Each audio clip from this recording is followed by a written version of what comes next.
Welcome to Some Stutter Law, Newfoundland and Labrador's first podcast about stuttering.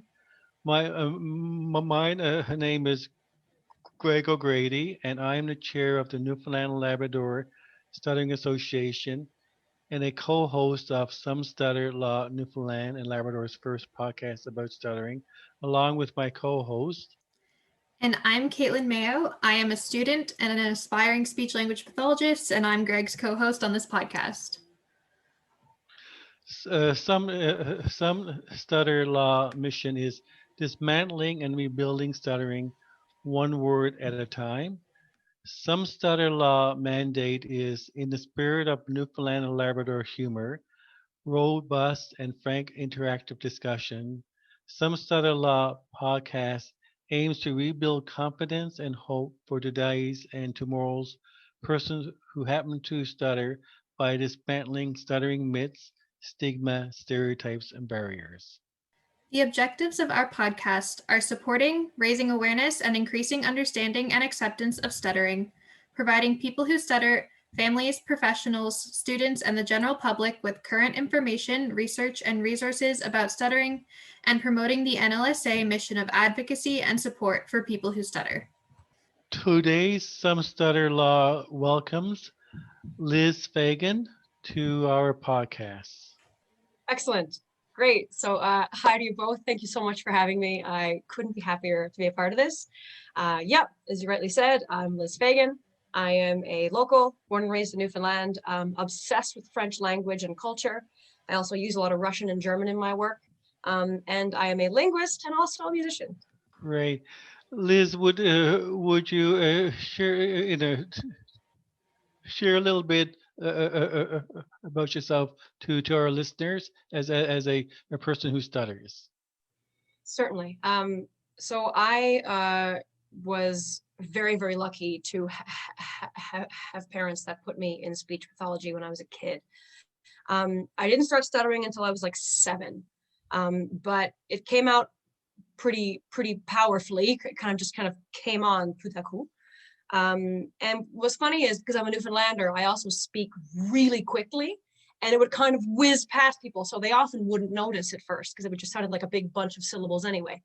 But lo and behold, it was a stutter. And I was super lucky to have an amazing speech pathologist. I'm not even sure if she's still working, bless her heart. But anyway, I'm 28 now, so we're talking like 25 years ago. Nope, not quite that. 20 something years ago. My math was really bad. But yeah, so it was great. Learned a lot of tricks, and I have kind of become, how do I say it? I've made peace with having a stutter pretty recently. Like the last 5 years, I'd say I became okay with having a stutter. I used to try to hide it. So many of us do that. Ain't that the case? Yeah, I did it because people, especially people in when languages are their métier, like their job, if you stutter, they're going to take what you have to say a bit less seriously because it makes you sound it can often be perceived as you're sounding unsure of yourself. And where in the line of work where I'm in, when you speak, that's your resume. So if you stutter, it can often make someone not want to hire you, which has happened before. That's kind of why I got into music, because I don't stutter when I sing anyway. But yeah, so I had a big breakthrough about 2 or 3 years ago, where a dear friend of mine from Paris gave me this book called Comment j'ai guéri mon bégaiement, which is how I healed or cured my stutter. And I got offended by it. And I was like, clearly it wasn't a cruel act. You know, she didn't give it to me as an act of unkindness, but I immediately took it as like, she thinks I have something that needs fixing, or that my goal would be to fix it. And I remember it sat wrong with me the whole day. I was like, and I have a couple of friends that stutter, not very many. And I asked them about it. I said, low-key, how would y'all feel if someone gave you a book that said how I cured, like a success story, like on Oprah or something, how I cured my stutter and how you can too? I was like, but aren't we okay the way we are though? So I really again, like I tried hiding. I didn't talk about it because I had a horrible experience in school. I remember when I was in kindergarten, the kids thought it was contagious, so they wouldn't come near me, stuff like that. And of course, it's a bit different now, but I kind of wanted to like speak up, pardon the pun, and be more of a vocal support of stutterers, because I realized I had spent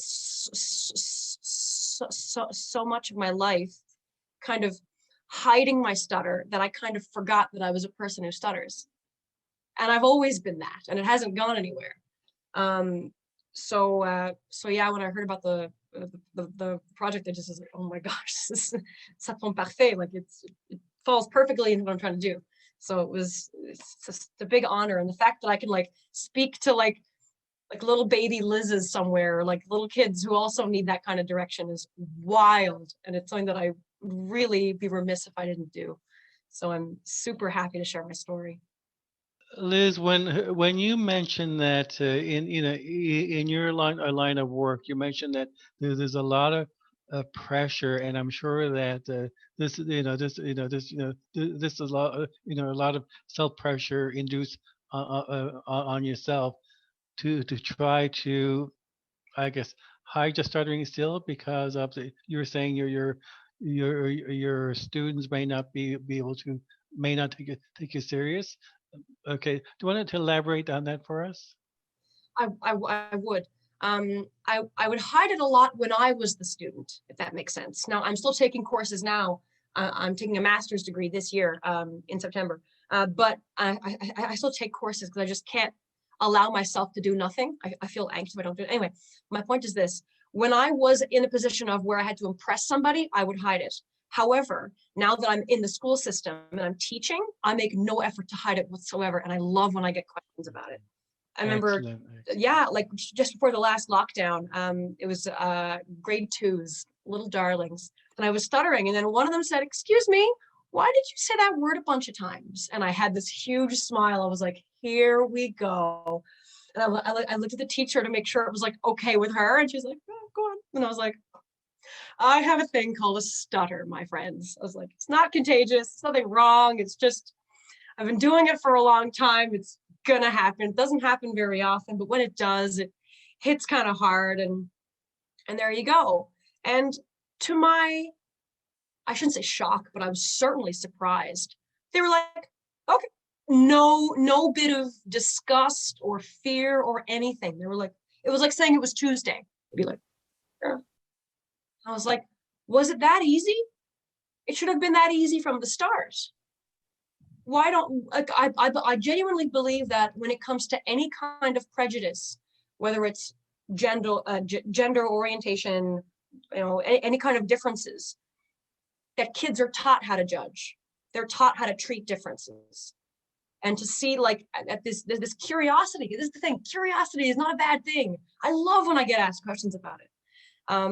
When I was a kid, I'd be like, people would always ask me, like, did your father feed you a lot of Jello? Like, were you tickled a lot as a child? And because that's where they thought it came from. Of course it didn't. So I love all those questions because while it may be uncomfortable for 5 seconds, then it's dealt with and it's done. And you never have to do it again, right? So you just get it out of the way, and then they're more aware and they'll be more sensitive to the next person who stutters that they meet. And I could have maybe helped a little bit. So I love questions, but what a difference of the experience I had when I was a kid and then talking about it with kids. What a difference. It healed a huge part of me, actually. It was unexpected, but wonderful. Great. Katelyn, do you have any questions for Liz? I I mean, think I have lots, but go ahead. no, I just one question, sort of related, but also not. So you clearly have a passion and interest in languages, linguistics, all that stuff. Do you think that your stutter had anything to do with that? Anything to kind of like build that interest in language? I don't know. Y'all are good. Y'all are good. Yes, it did. So my first real languagey gig, if we can call it that, was I worked as a translator for court cases. And I remember saying to my first client ever, I think the reason why I love translation so much is because I know what it feels like to know what you want to say, but you can't get it out. I was like, that's navigating in a foreign language. And I loved it so much. And I loved that I stutter in all the languages I use. So it's still consistent. And I remember using that one time as a quip when someone was like, you're a linguist and you stutter?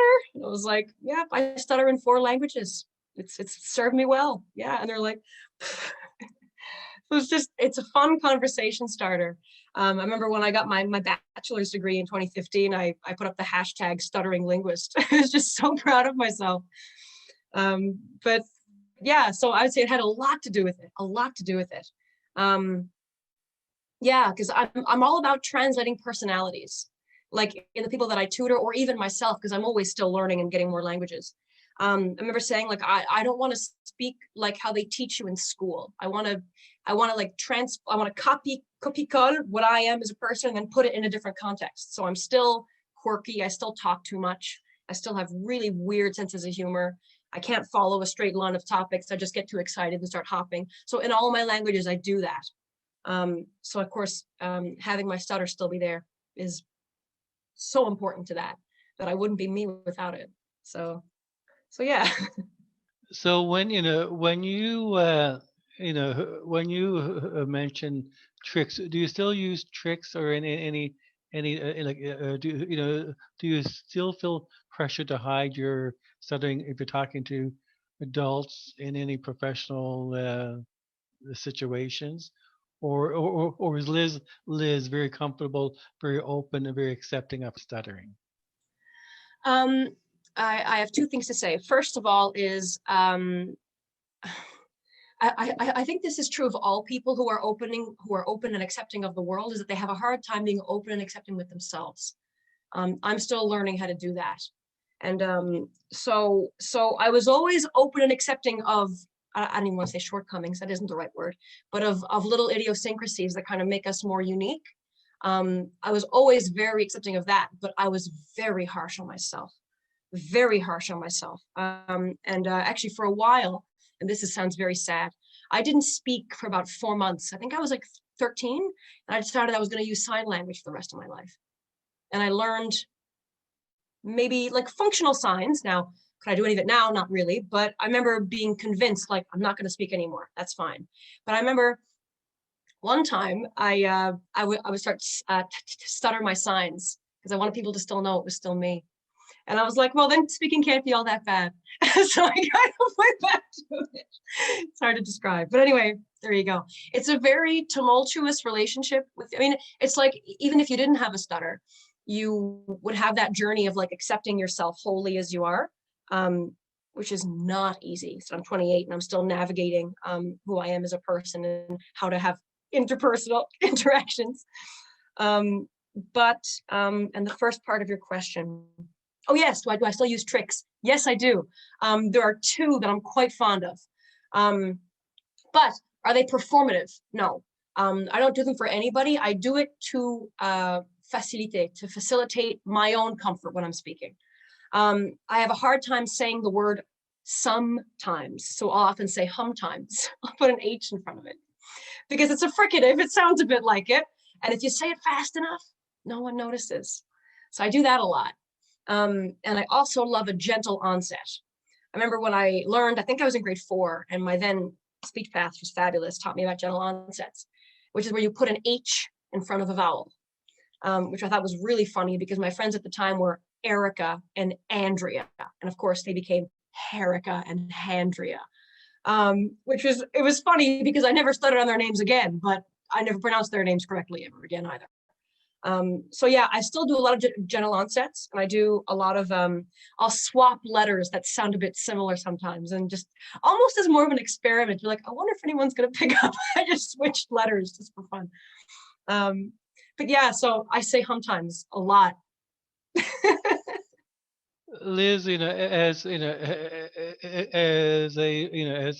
as a person who stutters, do you spend what like as people who stutter, we tend to think about our stuttering a lot. Okay, with me now, I mean, with my lived experience, I still put a lot of energy and a lot of thought into my speaking, and all also trying to prepare for situations, whatever. And I think there's I'm not too well. It's a good thing and a bad thing, but I think the people who stutter is we actually focus a lot of time and energy. How much time do you think, like during the day, do you uh, think about your stuttering? Um, I'm actually pretty grateful to say this because, like, I guess you don't really notice progress when you're living it, but like you can retroactively look back and go, oh, I don't do that anymore. It used to be constant, but I'd say like the past 5 years, it only happens when I meet someone new. But yeah, so I would say that whenever I met someone new, and I've learned that the best way to grow is to throw yourself into uncomfortable situations, not dangerous ones, uncomfortable ones. So I started writing for the Gaboteur, the French newspaper, which required me to phone people I did not know and interview them, which to me has been incredibly helpful.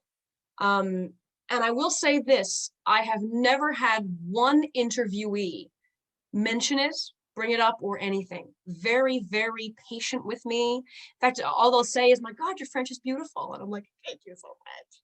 But never about my stutter. It never comes up once. And I remember I was interviewing this person, this francophone, an artist, a really good one. And I was pretty afraid to interview him because he's a very intelligent man. And I was like, okay, oof. And I called him and I actually recorded it because I always record my interviews and they know that. But anyway, I stuttered so badly. I shouldn't say badly. I stuttered a lot throughout the entire interview. And I was so embarrassed. I was like, oh my gosh, he's going to think I'm not very intelligent. Isn't that sad, our self-talk? Anyway, I said, he's going to think I'm not very credible. He's going to think I'm not really writing an article. He's going to think I'm totally not worthy of his time. And he's going to hang up in my face. I'm not sure if you have had this experience too, Greg, but I often had people hang up in my face if I stutter. I remember like ordering a pizza would be terrible. I would always pay my brother to do it for me. I'd say, if I give you $5, could you order me a pizza? That's very sad, but that's how it was. Oh yes, Liz, definitely. Yeah. Yes. So and this gentleman, this lovely man, gave me a good 45 minutes of his time and answered all my questions and was patient, kind, and I remember feeling so humbled and grateful when in fact, and this is kind of an indicator of how bad it must have been, when you're so grateful that someone is treating you decently. You know what I mean? Because if you were used to being treated kindly, that would just be a regular interaction. Nothing special about it at all. But because I'm not used to that, the fact that he was kind and thanked me, and I was like, wow, what an amazing guy. It's like, he was just polite. That's all he was. So that's kind of when I realized how deep it ran. It's like, if I'm that impressed, yeah. Do you do you allow facial expressions to affect your stuttering? Depending on, because I mean, people start to look sort of monitor facial expressions. Depending on the look, it can add to the anxiety and cause more stuttering. Does that? What's your thinking about that? It's very interesting. I've never thought of that before, honestly. I'll go at it from both angles. For myself, when I'm stuttering, I like to look someone in the eye. I think it's specifically because it's uncomfortable. And I want the person to exist with me in the discomfort of my experience, which sounds very selfish.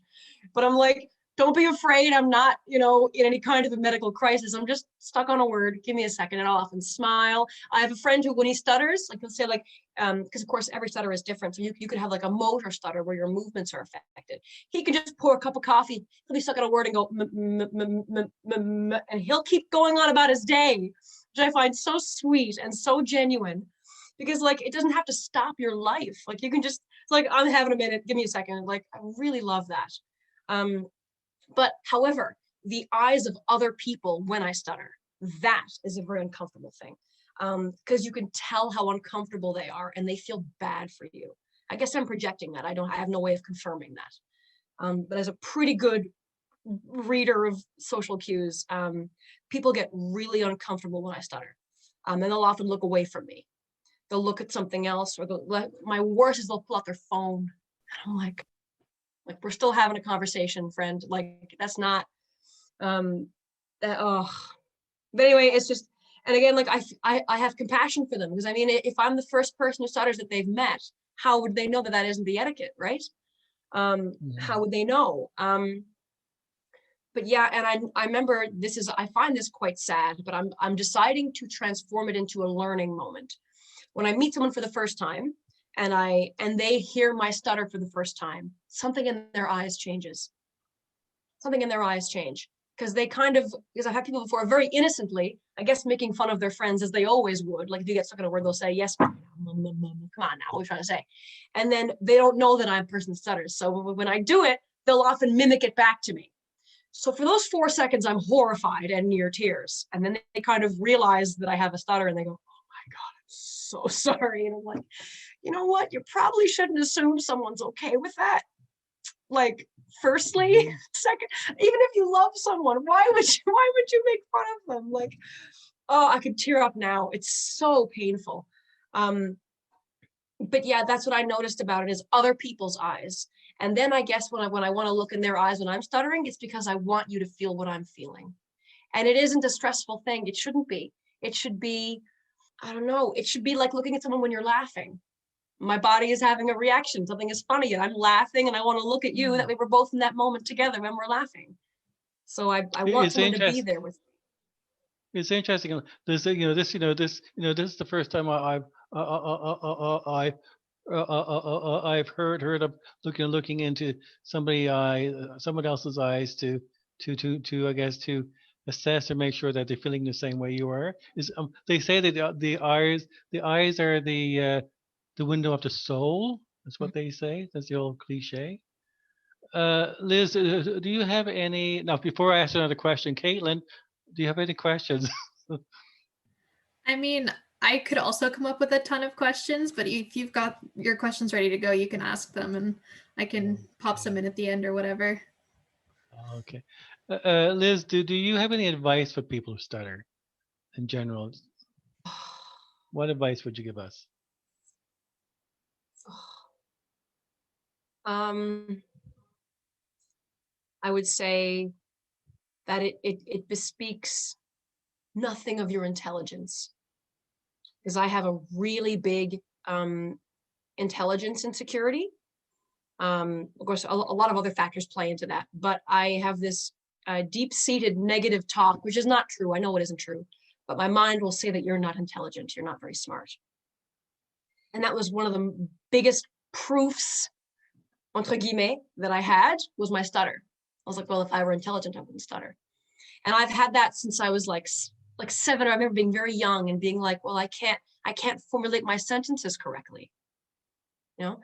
So it was, so I would say to a person who stutters, I'd say it says nothing about you as a person, says nothing about your intelligence.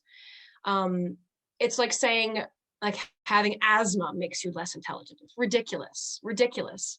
But it's funny how the mind can convince you of things that you know are ridiculous when you say it out loud, and you go, God, but it sounded so convincing when I was thinking about it.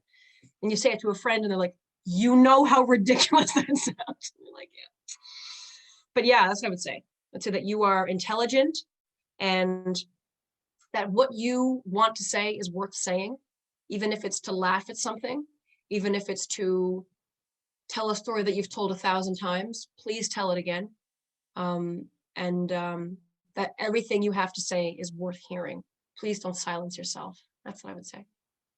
Wise advice, Liz. Very wise, yeah. Well, okay. One last question on my part. What's your feelings about the emotional component of stuttering? The below the surface of the iceberg. This is a huge question, I know. It is, and I have the benefit of having asked a lot of doctors about it, so I kind of a good background for it. So again, I'm not sure how much we all believe in diagnoses. I mean, what's that really matter? But for what it's worth, the therapist I was seeing told me that my stutter was what's called a neurological stutter, so nerve related. And of course, I dug my heels into that and read all I could about it. I also live with mental health stuff. Like I have a lot of anxiety and I have OCD as well. And I realized, like, as I even watched like old videos of myself when I was like 7 or 8, you know, and I had this exact same, my energy feels like how I talk. It's very like this and very shaky. And I'm so excited to share things that I can't get it out. I just want to talk about it and I want you to know. And the 5 years ago, it was an amazing movie. Did you see the movie? And so I've always been like that. And what was weird is that I was taking medication for a long time, anxiety medication. And one of the strangest things is it made my stutter, I shouldn't say made it, but it significantly went away. And I didn't like that, which really surprised me. Because if I were a kid, if someone said, hey, you can take this pill and you'll be a lot calmer, you won't need to rush through your sentences and you can just, I said, hell yeah, give it to me, right? But to have that be taken away from me, it was like a friend. I was like, no, but I stutter. That's the thing I do. I don't want to lose that.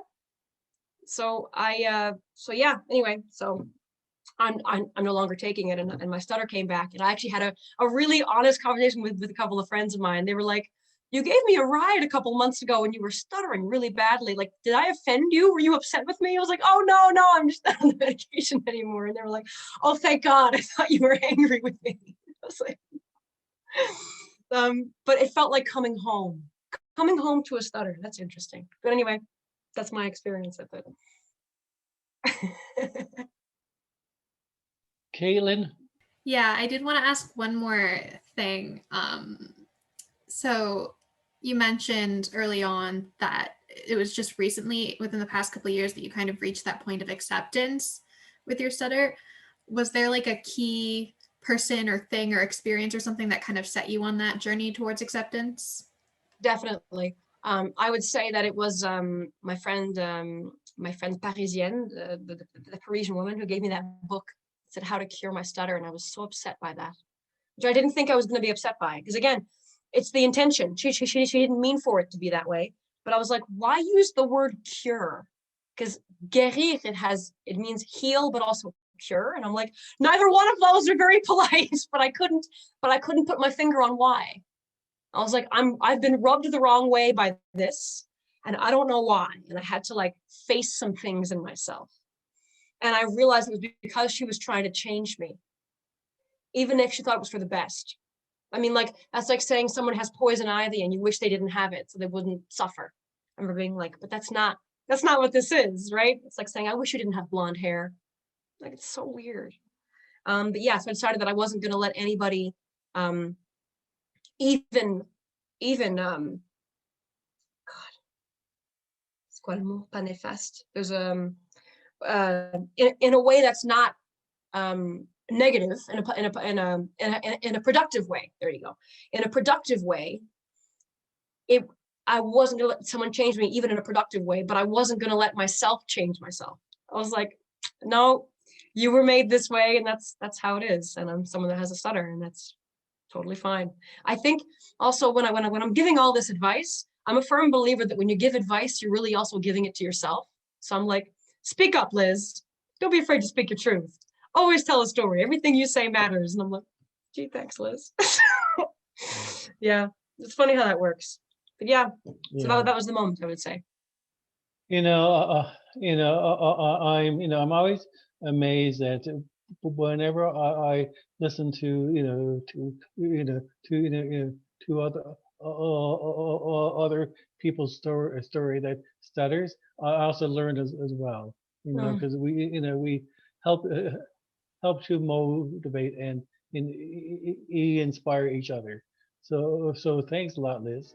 This has been really nice, and this is quite timely because I hear Luca in the background tuning up the white ivories on his piano. This means that the time is ending. Oh, bless. Well, I've dearly enjoyed it. So thank you both very much. Thank you. We will have you back because I'm sure Katelyn and I both still have lots of questions. Fabulous. It'd be a pleasure. Some Stutter La, Newfoundland's first podcast about stuttering, has so much to talk about. Let's start listening.